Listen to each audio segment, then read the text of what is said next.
Les exercices de Jeanne Guyon.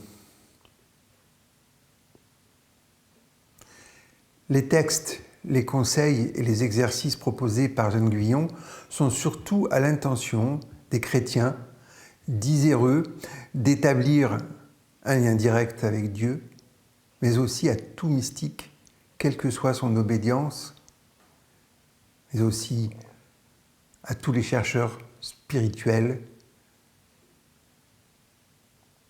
qui sont curieux de... Donc vous commencez à avoir à votre disposition un grand nombre d'exercices et d'expériences, mais je tiens à vous rappeler la base de ce que je propose, qui est très simple. En premier, la méditation du cœur, avec les 3 niveaux de profondeur du cœur. La méthode donc Heartfulness propose un nettoyage régénération efficace et une transmission yogique qui permet d'aller vers la grande profondeur du cœur. Il y a aussi le nettoyage du subconscient proposé par Ho'oponopono avec les 4 phrases. Son action est efficace sur la résolution des tendances égotiques. Le but que se propose la méditation du cœur peut être exprimé de manière différente. Mais il reste un et unique pour tous. Je voudrais faire une remarque. Pour moi, le mot Seigneur veut dire Dieu. Pour Jeanne, cela veut dire Dieu, mais aussi le Seigneur Jésus-Christ.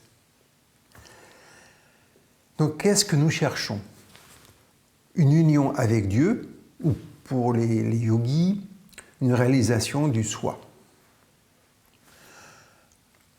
Nous cherchons donc à être en contact avec la vibration divine, que moi j'appelle la présence divine, ou être en présence du Seigneur, c'est-à-dire d'accéder au centre, à la vacuité, au Tao, au rien, ce rien qui est tout.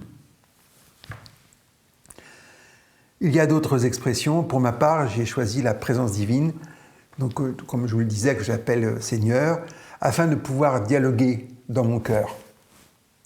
Nous l'avons vu pour Eti Il-Soum, c'est la transcendance. Regarder autour de soi avec les yeux du cœur, écouter avec les oreilles du cœur, comprendre avec l'esprit du cœur, qui permet donc de percevoir l'immanence divine, c'est-à-dire Dieu en toute chose, en tout être. Pour le reste, je vous propose un ensemble d'outils spirituels à expérimenter. À vous de décider ce qui vous convient, sachant que le but spirituel est un et que les voies pour y accéder sont multiples. C'est la métaphore de la montagne qui est utilisée. Arrivé au sommet de la montagne, la personne voit tous les chemins qui y mènent. Certains créent leur propre chemin pour accéder au sommet. Chaque être est un chemin en lui-même. Dieu est sa source, son chemin, son but. Celle ou celui qui y parvient est appelé un saint dans beaucoup de traditions. Étudions ensemble le chemin de la sainteté chrétienne.